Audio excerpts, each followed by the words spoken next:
Documento 130. En el camino a Roma. La gira por el mundo romano consumió la mayor parte del 28º y todo el 29º años de la vida de Jesús en la tierra. Jesús y los dos nativos de la India, Gonod y su hijo Gañid, salieron de Jerusalén por la mañana del domingo, 26 de abril del año 22 después de Cristo. La gira procedió según se la había programado. Jesús se despidió del Padre y el Hijo en la ciudad de Charax en el Golfo Pérsico el día 10 de diciembre del siguiente año, 23 después de Cristo. Saliendo de Jerusalén por el camino de Jope llegaron a Cesarea, donde se embarcaron para Alejandría. Desde Alejandría navegaron hasta Lasea en Creta. Siguieron desde Creta por mar hasta Cartago, haciendo escala en Cirene. En Cartago tomaron un barco para Neápolis, que hizo escala en Malta, Siracusa y Mesana. Desde Neápolis se dirigieron a Capua, y desde allí, a Roma por la vía Apia. Al cabo de su estadía en Roma, fueron por tierra a Tarento, donde se hicieron a la vela para Atenas haciendo escala en Nicópolis y Corinto. Desde Atenas fueron a Efeso vía Troas, y desde Efeso, por barco, a Chipre, parándose en Rodas. Permanecieron en Chipre, recorriendo la isla y descansando, por un periodo prolongado de tiempo antes de zarpar hacia Antioquía de Siria. Una vez en Antioquía, siguieron viaje hacia el sur hasta Sidón y de allí a Damasco. Desde Damasco viajaron con una caravana a la Mesopotamia, pasando por Tapsacos y Larisa. Pasaron un periodo en Babilonia, visitaron Ur y otros lugares, y luego fueron a Susa. Desde Susa procedieron a Charax, donde Gonod y Gañid se embarcaron para la India. Durante un periodo de trabajo de 4 meses en Damasco, Jesús había adquirido los rudimentos del idioma que hablaban Gonod y Gañid. Mientras estuvo allí, dedicó gran parte de su tiempo a traducir del griego a uno de los idiomas de la India, siendo asistido en este trabajo por un hombre oriundo del distrito natal de Gonod. En el curso de esta gira mediterránea Jesús pasaba aproximadamente medio día en función de tutor de Gañid e intérprete de Gonod en las entrevistas de negocios y encuentros sociales de este. El resto del día estaba a su disposición y lo dedicaba Jesús a relacionarse personalmente con sus semejantes, a entablar las estrechas relaciones con los mortales de este mundo, las cuales tanto caracterizaron sus actividades de estos años inmediatamente precedentes a su ministerio público. Jesús conoció pues por observación directa, de primera mano y por contacto real, la más elevada civilización material e intelectual del Occidente y del Levante. De Gonod y su brillante hijo mucho aprendió sobre la civilización y la cultura de la India y de la China, porque Gonod, que era ciudadano de la India, había hecho 3 largos viajes al imperio de la raza amarilla. Gañid, el joven, aprendió mucho de Jesús durante esta larga e íntima asociación. Llegaron a tenerse mucho afecto mutuo, y el padre del muchacho trató de persuadir a Jesús en muchas ocasiones de que los acompañara cuando regresaran a la India, pero Jesús siempre rehusó la invitación, alegando que era menester volver a su familia en Palestina. 1. En Jope, discurso sobre Jonás. Durante su estadía en Jope, Jesús conoció a Gadía, un intérprete filisteo que trabajaba para un tal Simón, curtidor. Los agentes de Gonod en Mesopotamia habían hecho muchos negocios con este Simón, por eso Gonod y su hijo deseaban visitarlo camino a Cesarea. En el curso de esta visita en Jope, Jesús y Gadía se hicieron buenos amigos. El joven filisteo buscaba la verdad, Jesús era el dador de la verdad. Él era la verdad para esa generación en Urantia. Cuando un gran buscador de la verdad se encuentra con un gran dador de la verdad, se produce un esclarecimiento grande y liberador nacido de la experiencia de la nueva verdad.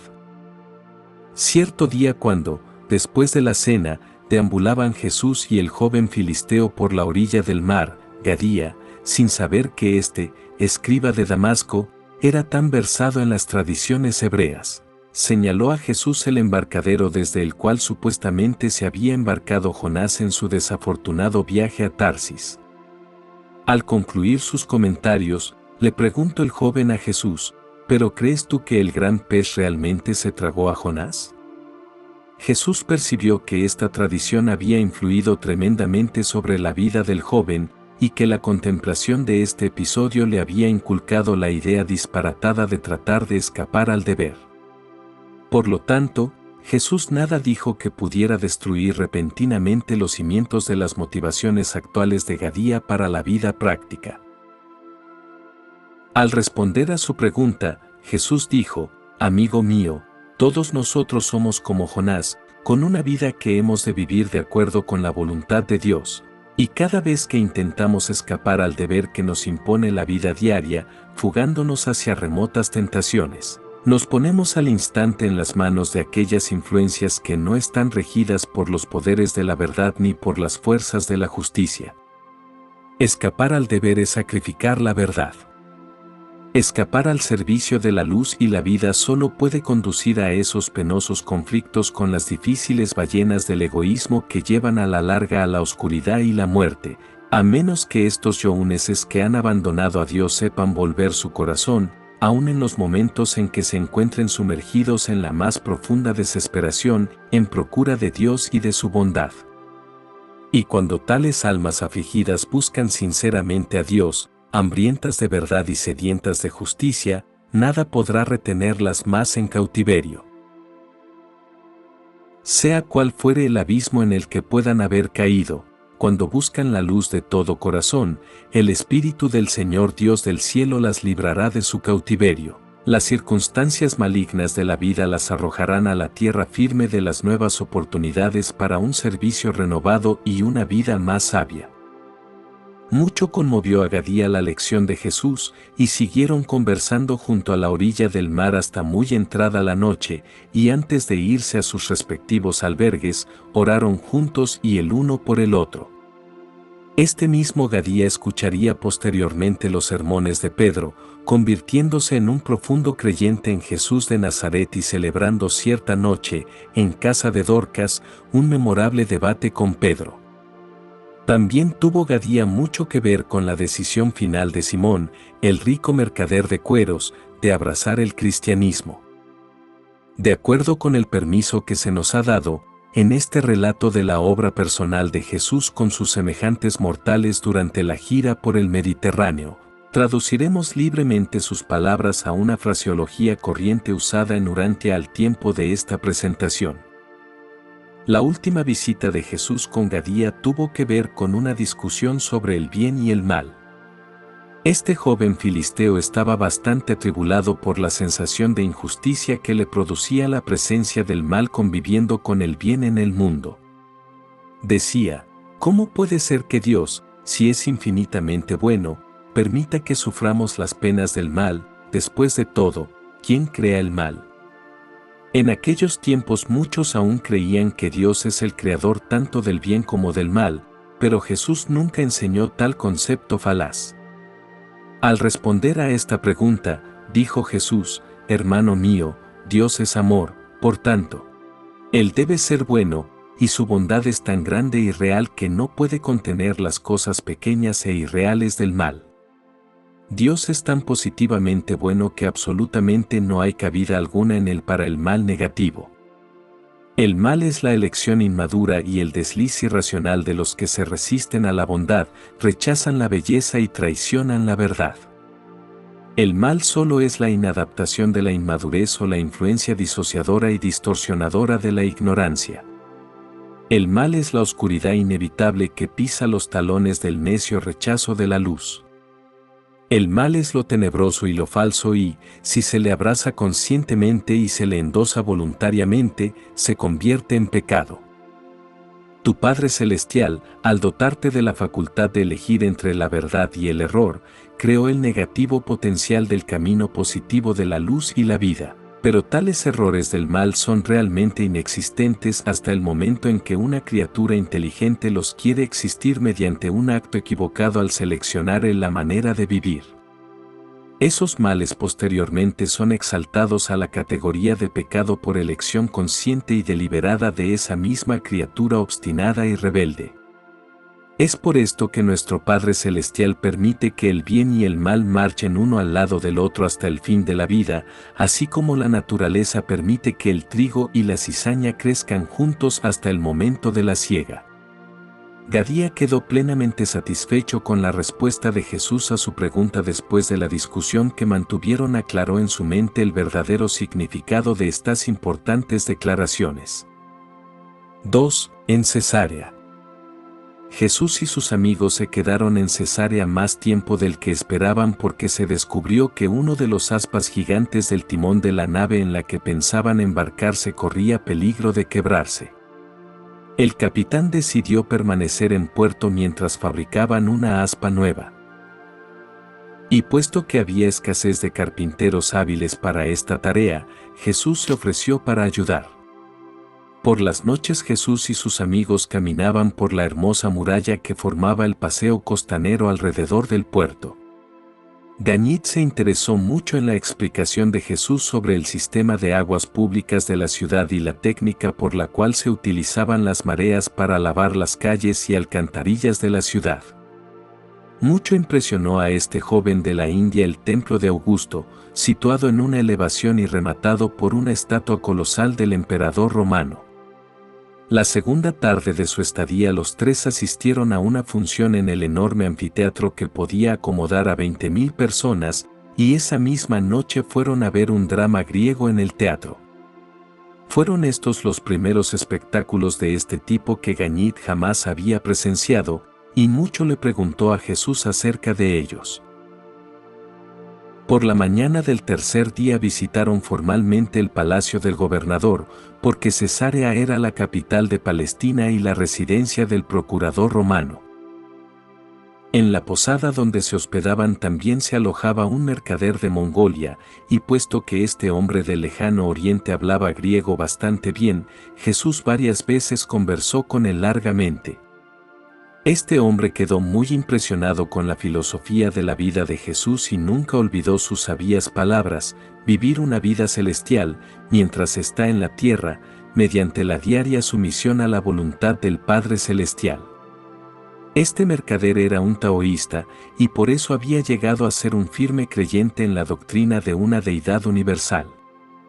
Al regresar a Mongolia, comenzó a enseñar estas verdades avanzadas a sus vecinos y a sus asociados de negocios, y como resultado directo de tales actividades su hijo mayor decidió hacerse sacerdote taoísta.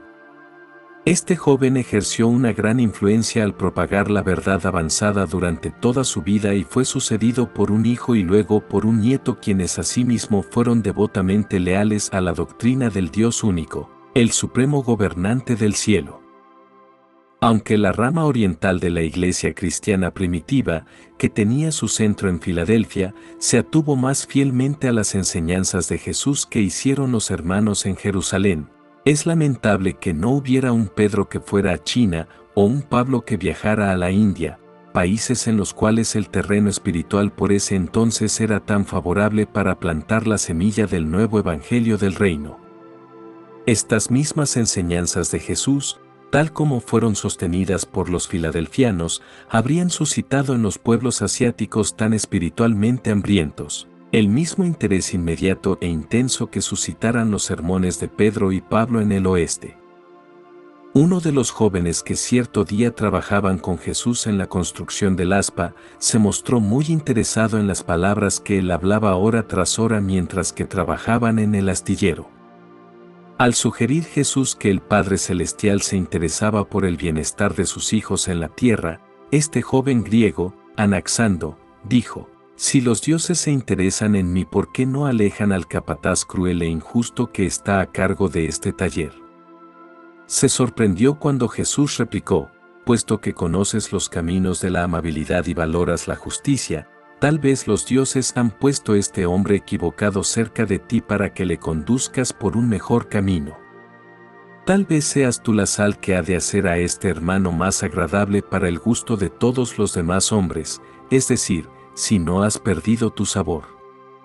Así como están las cosas, este hombre es tu amo porque sus modos malvados ejercen una influencia desfavorable sobre ti. ¿Por qué no afirmar tu señorío sobre el mal por virtud del poder de la bondad, convirtiéndote así tú en el amo en toda relación entre vosotros dos? Puedo predecir que el bien que hay en ti podría vencer el mal que hay en él si le dieras una oportunidad ecuánime y viva. No hay aventura más apasionante en el curso de la existencia mortal que el regocijo de actuar como socio de la vida material que se une con la energía espiritual y la verdad divina en una de sus luchas victoriosas contra el error y el mal. Es una experiencia maravillosa y transformadora tornarse en el canal viviente de la luz espiritual que ha de iluminar al mortal que permanece en la oscuridad espiritual. Si estás más bendecido con la verdad que este hombre, su necesidad debería ser para ti un desafío. No por cierto eres el cobarde que, parado a la orilla del mar, puede mirar cómo perece un semejante que no sabe nadar. Cuanto más valiosa es el alma de este hombre que se debate en las tinieblas, comparada con su cuerpo que se ahoga en el mar. Mucho conmovieron a Anaxando las palabras de Jesús. Poco después le refirió a su jefe lo que Jesús le había dicho, y esa misma noche juntos fueron en busca de Jesús para que los aconsejara sobre el bienestar de sus almas. Con el tiempo, después de que se proclamó en Cesarea el mensaje cristiano, estos dos hombres, uno griego y el otro romano, creyeron en los sermones de Felipe y serían miembros prominentes de la iglesia que él fundó. Más tarde este joven griego fue nombrado el ayudante de un centurión romano, Cornelio, que se hizo creyente a través del ministerio de Pedro. Anaxando continuó ministrando la luz a los que habitaban en las tinieblas hasta los tiempos de la encarcelación de Pablo en Cesarea. Entonces pereció por accidente en la gran matanza de 20.000 judíos, mientras estaba socorriendo a los que sufrían y a los moribundos. Por esta época Gañid había empezado a darse cuenta de que su tutor empleaba sus ratos de ocio en este ministerio personal poco común para con sus semejantes, y el joven indio decidió descubrir el motivo de esta actividad incesante. Preguntó, ¿por qué te ocupas continuamente de hablar con extraños? Y Jesús respondió, Gañid, ningún hombre es extraño para el que conoce a Dios. En la experiencia de encontrar al Padre en el cielo descubres que todos los hombres son tus hermanos, y qué tiene de raro que uno se regocije con el encuentro con un hermano recién descubierto. Conocer a nuestros hermanos y hermanas, entender sus problemas y aprender a amarlos, es la suprema experiencia de la vida. Fue esta una conversación que duró hasta bien entrada la noche, en el curso de la cual, el joven le pidió a Jesús que le explicara la diferencia entre la voluntad de Dios y ese acto mental humano de elección que también se llama voluntad. En substancia Jesús dijo, la voluntad de Dios es el camino de Dios, el asociarse con la elección de Dios frente a cualquier alternativa potencial. Hacer la voluntad de Dios, por lo tanto, es la experiencia progresiva de llegar a parecerse cada vez más a Dios, y Dios es el origen y el destino de todo lo que es bueno y bello y verdadero. La voluntad del hombre es el camino del hombre, la suma y substancia de lo que el mortal elige ser y hacer. La voluntad es la deliberada elección de un ser autoconsciente que lleva a una decisión en conducta basada en una reflexión inteligente. Esa tarde Jesús y Gañid se habían divertido jugando con un perro pastor muy inteligente, y Gañid quería saber si el perro tenía alma, si tenía voluntad, y en respuesta a sus preguntas, Jesús dijo, el perro tiene una mente que puede conocer al hombre material, su amo, pero no puede conocer a Dios, que es espíritu. Por lo tanto, el perro no posee una naturaleza espiritual y no puede disfrutar de una experiencia espiritual. El perro puede tener una voluntad derivada de la naturaleza y aumentada por el adiestramiento, pero tal poder de la mente no es una fuerza espiritual, ni es comparable a la voluntad humana, porque no es reflexiva. No es el resultado de la discriminación de significados más elevados y morales o de la elección de valores espirituales y eternos. Es la posesión de estos poderes de discriminación espiritual y de elección de la verdad lo que hace al hombre mortal un ser moral, una criatura dotada con los atributos de la responsabilidad espiritual y el potencial de la supervivencia eterna. Jesús siguió explicando que es la ausencia de tales poderes mentales lo que hace para siempre imposible al mundo animal desarrollar un lenguaje en el tiempo o experimentar algo que se parezca a la supervivencia de la personalidad en la eternidad. Como resultado de la lección de este día, Gañit no creyó nunca más en la transmigración de las almas humanas a los cuerpos de los animales. Al día siguiente Gañit discutió de todo esto con su padre, y fue en respuesta a una pregunta de Gonot que Jesús explicó que las voluntades humanas que están tan solo dedicadas a tomar decisiones temporales relativas a los problemas materiales de la existencia animal, están condenadas a perecer en el tiempo. Las que toman sinceras decisiones morales y elecciones espirituales incondicionadas se van así identificando progresivamente con el Espíritu residente y divino, y por esto están transformándose así cada vez más en los valores de la supervivencia eterna, progresión interminable de servicio divino. Fue este mismo día que oímos por primera vez esa verdad monumental que, puesta en términos modernos, significaría: la voluntad es esa manifestación de la mente humana que capacita a la conciencia subjetiva a expresarse objetivamente y a experimentar el fenómeno de aspirar a ser semejante a Dios. Y es en este mismo sentido, en que todo ser humano reflexivo y de mente espiritual puede llegar a ser creativo. 3. En Alejandría. La estadía en Cesarea había estado plena de acontecimientos. Cuando estuvo listo el barco, Jesús y sus 2 amigos zarparon hacia Alejandría en Egipto un día al mediodía. La travesía fue sumamente agradable para los 3. Gañit estaba encantado con el viaje y mantenía a Jesús ocupado contestando a sus preguntas. Según se acercaban al puerto de la ciudad, el joven se emocionó al ver el gran faro de faros, situada en la isla que Alejandro había unido por un malecón con la tierra firme, creando de este modo 2 magníficos puertos y haciendo por tanto de Alejandría la encrucijada de las rutas comerciales marítimas de África, Asia y Europa. Este gran faro era una de las 7 maravillas del mundo, y fue el precursor de todos los faros subsiguientes. Se levantaron temprano por la mañana para contemplar este formidable dispositivo salvavidas creado por el hombre, y en medio de las exclamaciones de Gañit, Jesús dijo: «Y tú, hijo mío, serás como este faro cuando regreses a la India, aun cuando tu padre ya no sea, llegarás a ser la luz de vida para los que estén a tu alrededor en la oscuridad, mostrando a todo el que lo desee el camino seguro para llegar al puerto de la salvación». Apretándole la mano a Jesús, Gañit le dijo: «Lo seré». Nuevamente anotamos que los primeros maestros de la religión cristiana cometieron un grave error al concentrarse tan exclusivamente en la civilización occidental del mundo romano. Las enseñanzas de Jesús como las observaban los creyentes de Mesopotamia en el siglo I, habrían sido recibidas prontamente por los diversos grupos de religionistas asiáticos. A las 4 horas de desembarcar ya estaban instalados cerca del extremo oriental de la larga y amplia avenida, de unos 30 metros de ancho y 8 kilómetros de largo, que cruzaba esta ciudad de 1 millón de habitantes hasta sus límites occidentales.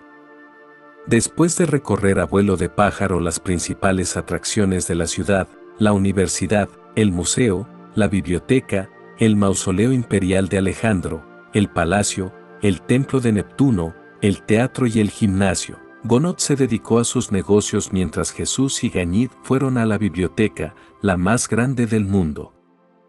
Había aquí cerca de 1 millón de manuscritos de todo el mundo civilizado: Grecia, Roma, Palestina, Partía, India, China e incluso el Japón. En esta biblioteca Gañit vio la colección más grande de literatura india de todo el mundo, y durante toda su estadía en Alejandría pasaban ellos un rato en este lugar todos los días. Jesús le contó a Gañit que las escrituras hebreas habían sido traducidas al griego en este lugar. Mucho hablaron de todas las religiones del mundo, esforzándose Jesús en señalar a esta mente joven la verdad que se podía encontrar en cada una, añadiendo siempre, pero Yahvé es el Dios que fue desarrollado de las revelaciones de Melquisedec y del pacto con Abraham. Los judíos fueron la progenie de Abraham y posteriormente ocuparon la misma tierra donde Melquisedec había vivido y enseñado, y desde la cual envió maestros a todo el mundo, y su religión finalmente representó un reconocimiento más claro del Señor Dios de Israel como Padre universal en el cielo que ninguna otra religión del mundo. Bajo la dirección de Jesús, Gañid hizo una recopilación de las enseñanzas de todas las religiones del mundo que reconocían una deidad universal, aunque pudieran otorgar mayor o menor reconocimiento también a deidades subordinadas. Después de mucha discusión, Jesús y Gañid decidieron que los romanos no tenían ningún Dios verdadero en su religión, que su religión era poco más que el culto al emperador. Llegaron a la conclusión de que los griegos habían desarrollado una filosofía, pero difícilmente una religión con un Dios personal. Descartaron los cultos de misterio debido a la confusión de su multiplicidad, y a que los variados conceptos de deidad parecían derivarse de otras religiones y de las religiones más antiguas. Aunque estas traducciones fueron hechas en Alejandría, Gañid no arregló estas elecciones y les añadió sus propias conclusiones personales en forma final, sino hasta cerca del fin de su estadía en Roma. Mucho les sorprendió descubrir que los mejores autores del mundo de literatura sagrada, todos reconocían más o menos claramente la existencia de un Dios eterno y concordaban respecto al carácter de este Dios y su relación con el hombre mortal. Jesús y Gañid pasaron mucho tiempo en el museo durante su estadía en Alejandría. Este museo no era una colección de objetos raros, sino más bien una universidad de bellas artes, ciencia y literatura. Profesores eruditos dictaban clases diarias allí, y en aquellos tiempos este era el centro intelectual del mundo occidental. Todos los días Jesús interpretaba las conferencias para Gañid. Cierto día durante la segunda semana el joven exclamó: «Maestro Josué, sabes más que estos profesores. Debes levantarte y decirles las grandes cosas que me has enseñado, están obnubilados por pensar demasiado. Yo hablaré con mi Padre para que así lo disponga». Jesús sonrió y le dijo: «Eres un alumno admirador, pero estos maestros no están dispuestos a que tú y yo les enseñemos nada. El orgullo de la erudición no espiritualizada es cosa traicionera en la experiencia humana. El verdadero maestro mantiene su integridad intelectual tan solo si sigue siendo un aprendiz». Alejandría era el crisol de las culturas del occidente y la ciudad más grande y magnífica del mundo después de Roma. Aquí estaba la sinagoga judía más grande del mundo, el asiento del gobierno del Sanedrín alejandrino, los 70 ancianos dirigentes. Entre los muchos hombres con quienes Gonod hizo transacciones mercantiles había cierto banquero judío, Alejandro, cuyo hermano, Filón, era un famoso filósofo religioso de esa época. Filón estaba empeñado en la laudable pero extremadamente difícil tarea de armonizar la filosofía griega con la teología hebrea. Gañid y Jesús conversaron mucho acerca de las enseñanzas de Filón y esperaban asistir a algunas de sus conferencias, pero durante todo el periodo de su estadía en Alejandría este famoso judío helenista yacía en cama, enfermo. Mucho había en la filosofía griega y en la doctrina de los estoicos que Jesús recomendó a Gañid, pero le inculcó al muchacho la verdad de que estos sistemas de creencia, así como las enseñanzas de las doctrinas indefinidas de algunos de su propio pueblo, eran religiones solo en el sentido de que conducían a los hombres a encontrar a Dios y a disfrutar la experiencia viviente de conocer al Eterno. 4. El discurso sobre la realidad. La noche antes de su partida de Alejandría, Gañid y Jesús tuvieron una larga conversación con uno de los profesores de gobierno en la universidad. El profesor dio una conferencia sobre las doctrinas de Platón. Jesús actuó de intérprete para el erudito maestro griego, pero sin contribuir ninguna enseñanza propia para refutar la filosofía griega. Gounod se encontraba fuera de la casa esa noche, ocupado en asuntos de negocios. Por consiguiente, después de la partida del profesor, el maestro y su discípulo tuvieron un largo y abierto diálogo sobre las doctrinas de Platón. Si bien Jesús prestó una aprobación limitada a algunas de las enseñanzas griegas sobre la teoría de que las cosas materiales del mundo eran tan solo reflejos vagos de realidades espirituales invisibles, pero más substanciales, intentaba establecer cimientos más sólidos para el pensamiento del joven. Por eso se embarcó en una larga disertación sobre la naturaleza de la realidad en el universo. En substancia y en expresión moderna, Jesús dijo a Gañid: el origen de la realidad universal es el infinito. Las cosas materiales de creación finita son las repercusiones espacio-temporales del modelo paradisiaco y de la mente universal del Dios eterno. La causación en el mundo físico, la autoconciencia en el mundo intelectual y el yo progresivo en el mundo espiritual, estas realidades, proyectadas a escala universal, combinadas en conexión eterna y experienciadas con perfección de cualidad y divinidad de valor, constituyen la realidad del Supremo. Pero en el universo siempre cambiante, la personalidad original de la causación, la inteligencia y la experiencia espiritual es inmutable y absoluta. Todas las cosas, incluso en un universo eterno de valores ilimitados y cualidades divinas, pueden cambiar, y a menudo cambian, excepto los absolutos y aquello que haya alcanzado el estado físico, la adopción intelectual o la identidad espiritual que es absoluto.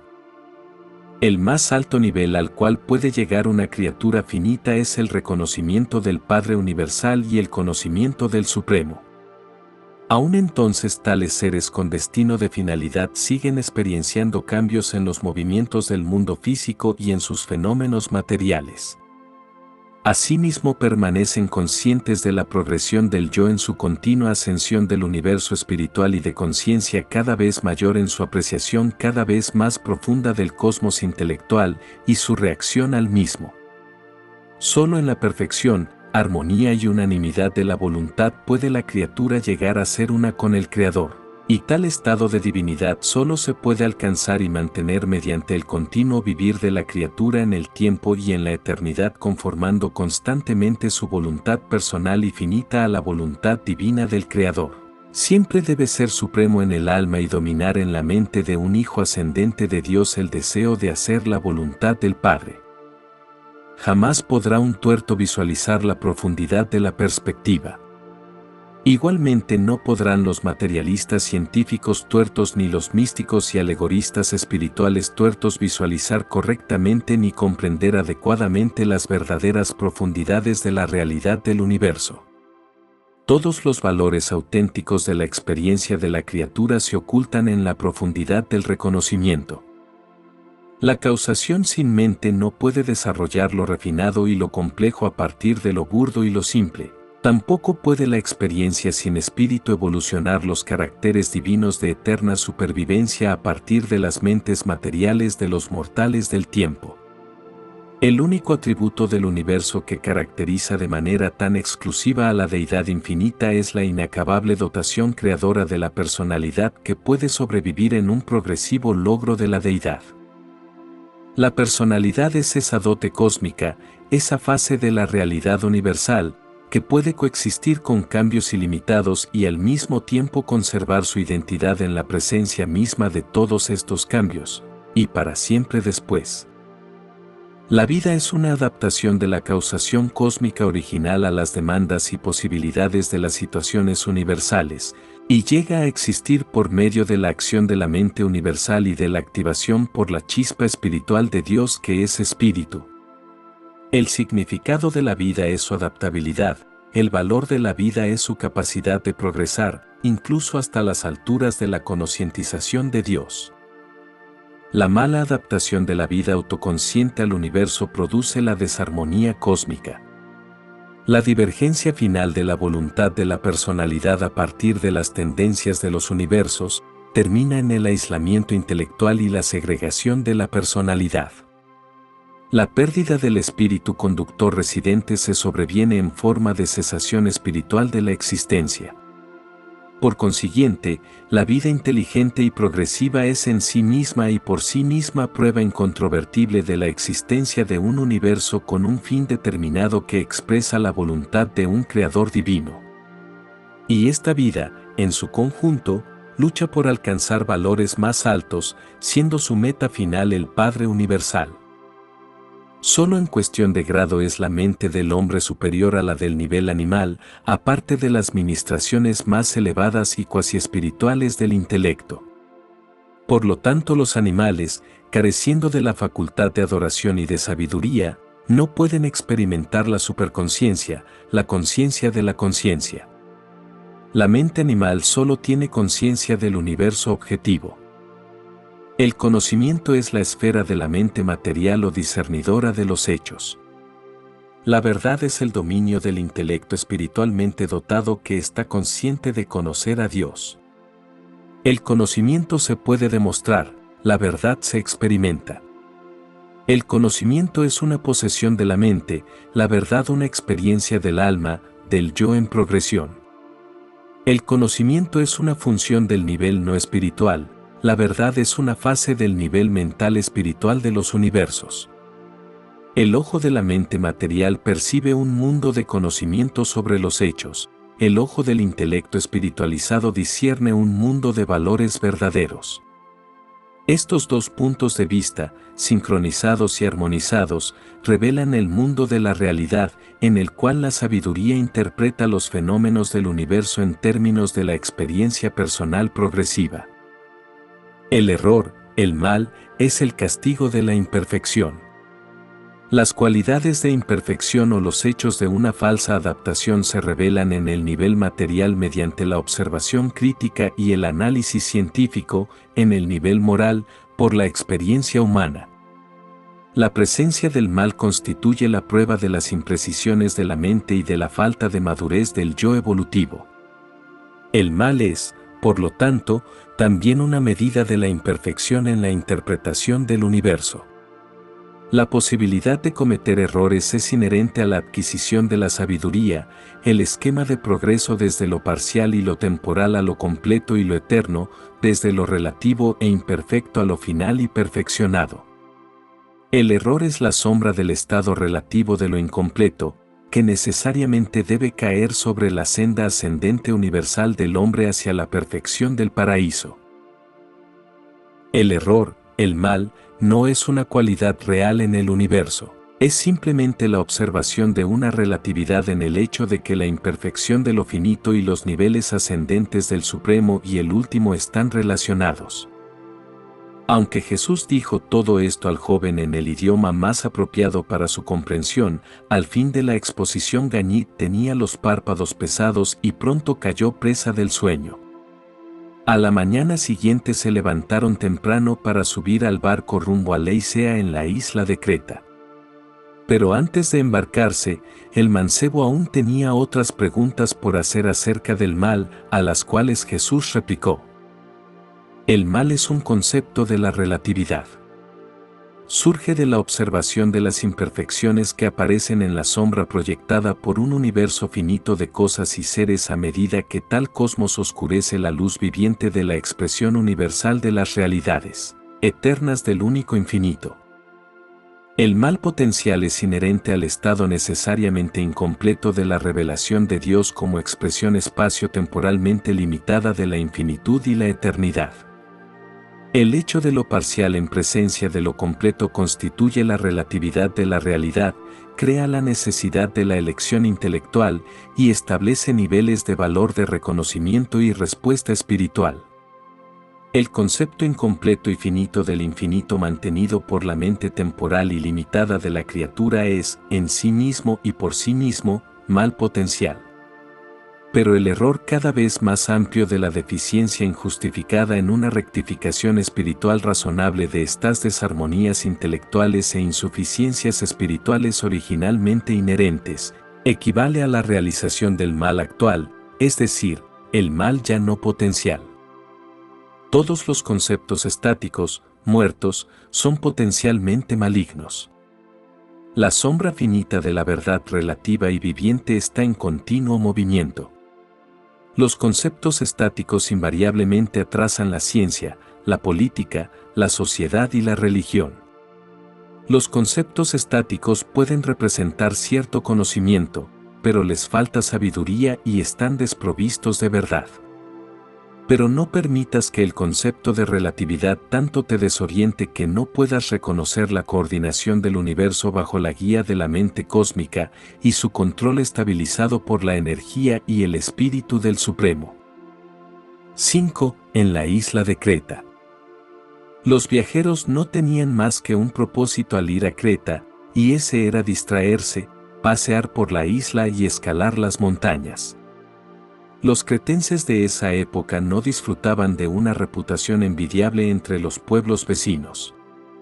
No obstante, Jesús y Gañit ganaron muchas almas para los niveles más elevados del pensamiento y de la vida, estableciendo así los cimientos que permitieron la rápida recepción de las enseñanzas evangélicas posteriores cuando llegaron los primeros predicadores de Jerusalén.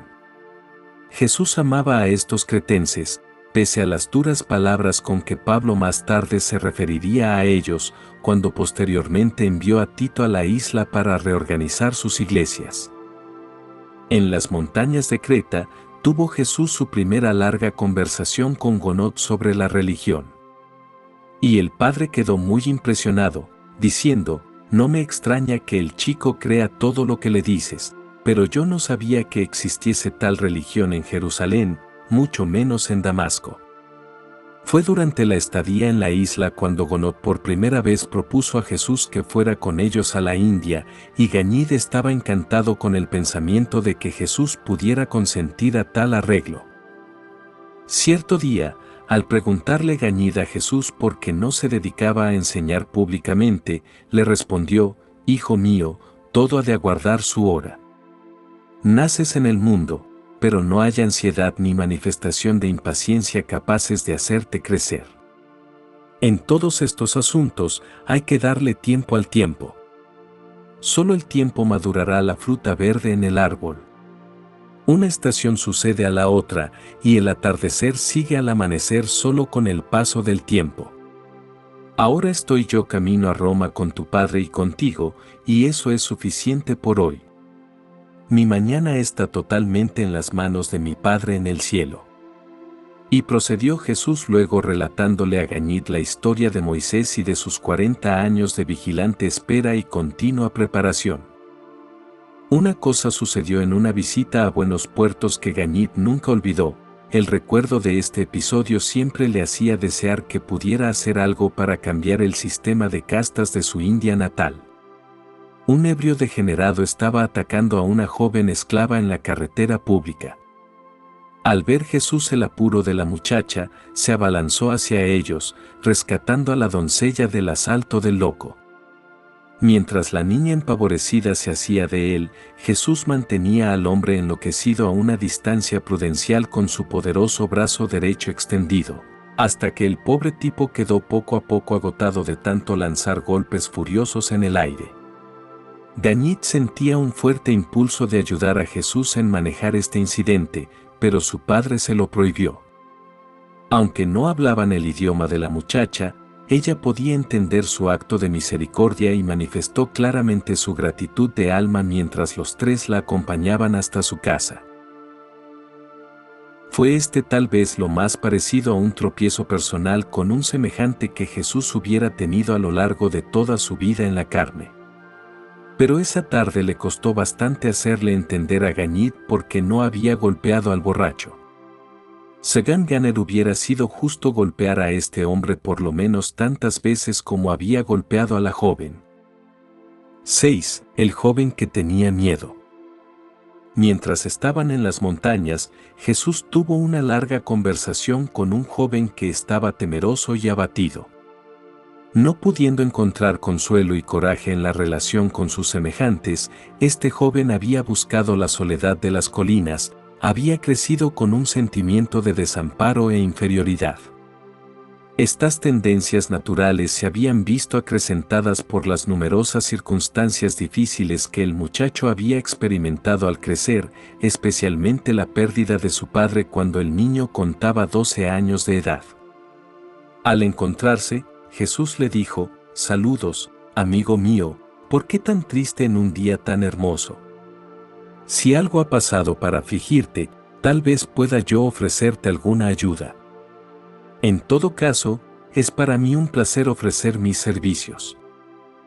El joven parecía no querer hablar, entonces Jesús probó otra manera para llegar al alma del muchacho, diciendo: «Comprendo que te acercas a estas colinas para escaparte de la gente, por eso es natural que no quieras conversar conmigo, pero me gustaría saber si conoces bien estas colinas, ¿conoces la dirección de los senderos? ¿Puedes acaso indicarme cómo mejor encontrar a mi camino a Fénix?». Ahora bien, este joven conocía muy bien estas montañas y se interesó mucho por mostrar a Jesús el camino para ir a Fénix, hasta tal punto que dibujó en la tierra todos los senderos, explicándole todo detalle. Pero se sorprendió y se llenó de curiosidad cuando Jesús, después de decir adiós y de hacer como si se estuviera yendo, se volvió repentinamente hacia él diciéndole: «Bien sé que deseas quedarte a solas con tu desconsuelo, pero no sería ni amable ni justo de mi parte recibir tan generosa ayuda de ti en cuanto al mejor camino para llegar a Fénix y luego sin pensar seguir de largo sin hacer el menor esfuerzo por responder a tu implorante pedido de ayuda y orientación para encontrar la mejor ruta hacia el destino que buscas en tu corazón mientras pasas tu tiempo aquí en las colinas. Así como conoces también las sendas que conducen a Fénix, por haberlas recorrido muchas veces, conozco yo el camino a la ciudad de tus decepcionadas esperanzas y de tus ambiciones incumplidas. Puesto que me has pedido ayuda, no te desilusionaré». El joven estaba casi sobrecogido, apenas si pudo balbucear: «Pero, no te pedí nada». Y Jesús, poniéndole suavemente la mano en el hombro, le dijo: «No, hijo, nada pediste con palabras, pero supiste hablar a mi corazón con tu mirada anhelosa. Hijo mío, para el que ama a sus semejantes es fácil ver una elocuente súplica de ayuda en tu actitud de desaliento y desesperación. Siéntate a mi lado, y te diré de las sendas de servicio y de los caminos de la felicidad que conducen de las penas del yo a las alegrías de las acciones de amor dentro de la hermandad de los hombres y en el servicio del Dios en el cielo».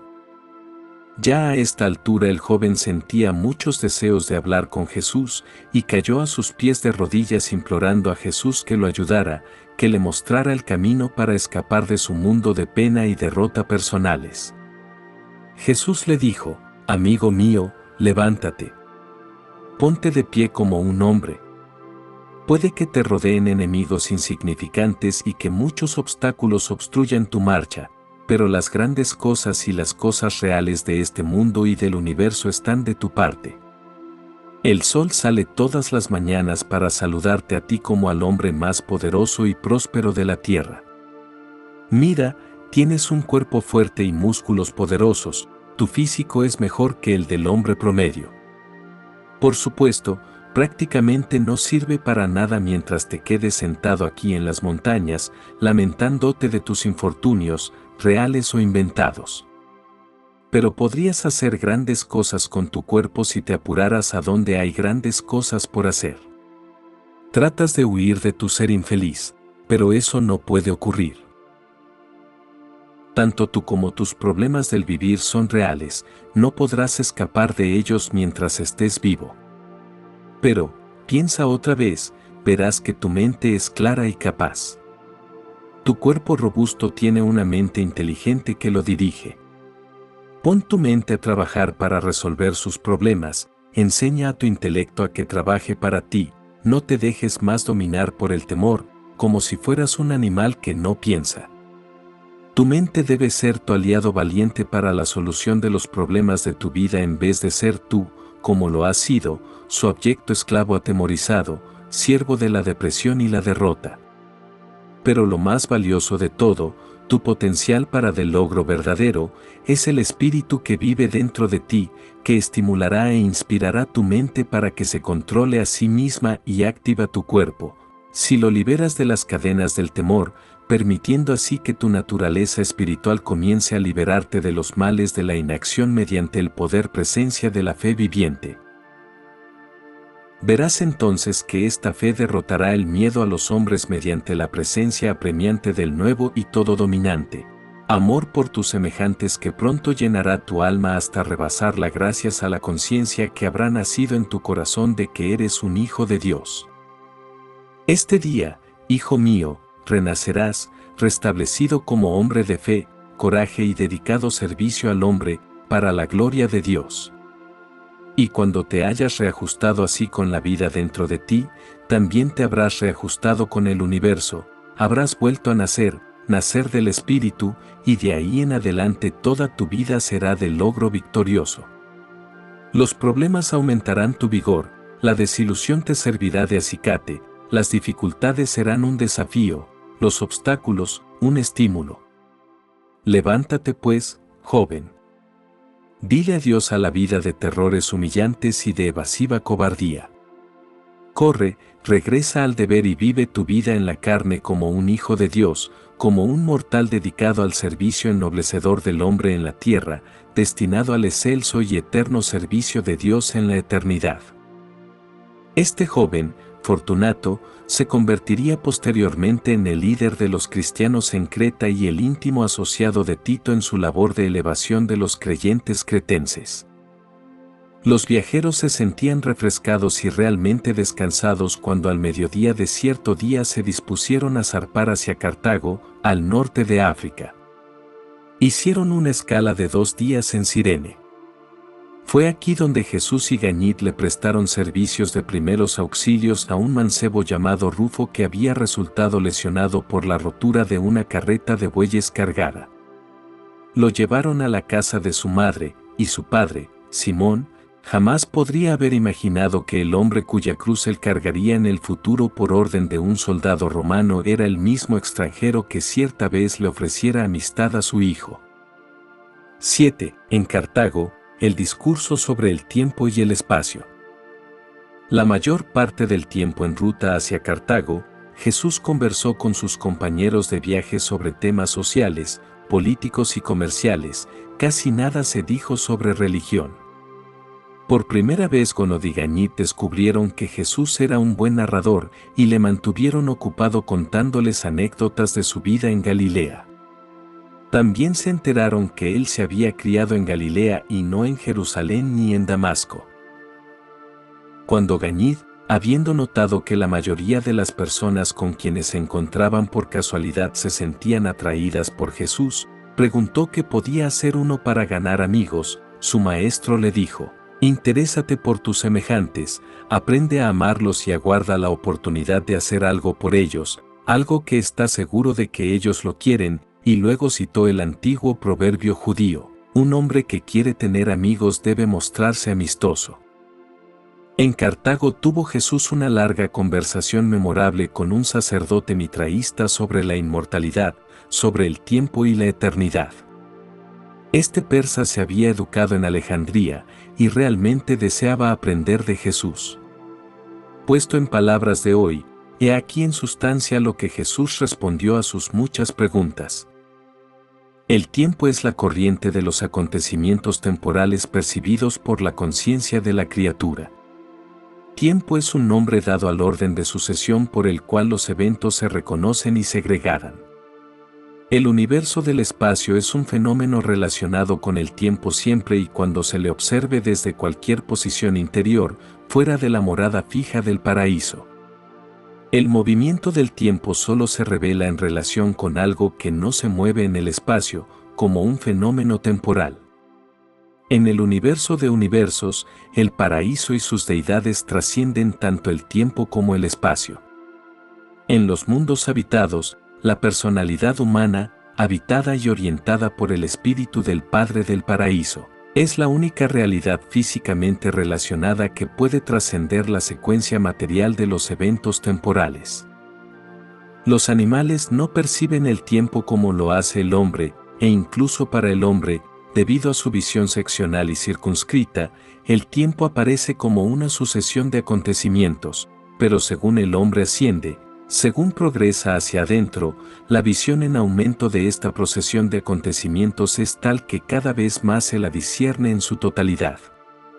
Lo que anteriormente aparecía como una sucesión de acontecimientos se verá ahora como un ciclo completo y perfectamente relacionado. De este modo, la simultaneidad circular desplazará cada vez más la conciencia anterior de una secuencia lineal de los eventos. Hay 7 conceptos diferentes del espacio según está condicionado por el tiempo. El espacio se mide por el tiempo, no el tiempo por el espacio. La confusión del científico surge del fracaso de reconocer la realidad del espacio. El espacio no es meramente un concepto intelectual de la variación en la relación entre los objetos del universo. El espacio no está vacío, y la única cosa que el hombre conoce que puede llegar a trascender aún parcialmente el espacio es la mente. La mente puede funcionar independientemente del concepto de que los objetos materiales están relacionados con el espacio. El espacio es relativa y comparativamente finito para todos los seres del estado de las criaturas. Cuanto más se acerca la conciencia al conocimiento de las 7 dimensiones cósmicas, tanto más el concepto de espacio potencial se acerca a la ultimidad. Pero el potencial del espacio es realmente último tan solo en el nivel absoluto. Debe ser evidente que la realidad universal tiene un significado cada vez más extenso y siempre relativo en los niveles ascendentes y de perfeccionamiento del cosmos. Últimamente, los mortales supervivientes alcanzan la identidad en un universo septidimensional. El concepto espacio-temporal de una mente de origen material está destinado a pasar por sucesivas ampliaciones según la personalidad consciente y pensante asciende los niveles del universo. Cuando el hombre alcanza la mente intermedia entre los planos material y espiritual de la existencia, sus ideas del tiempo-espacio se expandirán enormemente tanto en lo que respecta a la calidad de la percepción como a la cantidad de la experiencia. Los conceptos cósmicos cada vez más amplios de una personalidad espiritual que está avanzando se deben al aumento tanto en la profundidad del discernimiento como en el alcance de la conciencia. A medida que la personalidad procede, hacia arriba y hacia adentro, a los niveles trascendentales de la semejanza de la deidad, el concepto del espacio-tiempo se acercará cada vez más a los conceptos, sin tiempo y sin espacio, de los absolutos. Relativamente, y de acuerdo con el logro trascendental, estos conceptos del nivel absoluto han de ser contemplados por los hijos de destino último. 8. En el camino a Neápolis y Roma. La primera escala camino a Italia fue en la isla de Malta. Aquí Jesús tuvo una larga conversación con un joven desalentado y descorazonado llamado Claudo. Este muchacho había contemplado quitarse la vida, pero después de conversar con el escriba de Damasco, dijo, voy a enfrentar la vida como un hombre, ya basta con hacer el papel de cobarde. Voy a volver con mi gente y empezar de nuevo. Poco tiempo después, él se convertiría en un predicador entusiasta de los cínicos y más tarde se uniría a Pedro para proclamar el cristianismo en Roma y en Neápolis, y después de la muerte de Pedro fue a España a predicar el Evangelio. Pero nunca supo que el hombre que lo inspirara en la isla de Malta era el mismo Jesús a quien posteriormente proclamaría el libertador del mundo. Pasaron una semana completa en Siracusa. El evento más notable de esta escala fue la rehabilitación de Esdras, el judío descarriado, que era el tabernero del lugar donde Jesús y sus compañeros se hospedaban. Esdras estaba encantado de que Jesús le abordó y él le pidió que lo ayudara a volver a la fe de Israel. Expresó su desesperanza diciendo, quiero ser un verdadero hijo de Abraham, pero no consigo encontrar a Dios. Jesús le dijo, si realmente quieres encontrar a Dios, ese deseo es en sí prueba de que ya lo has encontrado. Tu problema no es que no puedas encontrar a Dios, porque el Padre ya te ha encontrado a ti. Tu problema es simplemente que no conoces a Dios. ¿Acaso no has leído las palabras del profeta Jeremías? Me buscaréis y me hallaréis cuando me busquéis de todo vuestro corazón. ¿Acaso no dice también este mismo profeta, y te daré corazón para que me conozcas que yo soy el Señor y tú pertenecerás a mi pueblo, y yo seré tu Dios? ¿Y no has leído en las Escrituras donde dice, Él mira a los hombres, y si alguno dijere, he pecado y he pervertido lo que era justo, y no me ha aprovechado? Entonces Dios librará el alma de ese hombre de la oscuridad, y verá la luz. Así Esdras encontró a Dios para satisfacción de su alma. Posteriormente, este judío, en sociedad con un próspero prosélito griego, construyó la primera iglesia cristiana en Siracusa. En Mesana se detuvieron un solo día, pero lo suficiente para cambiar la vida de un muchacho, un vendedor de frutas, a quien Jesús le compró frutas y a su vez alimentó con el pan de la vida.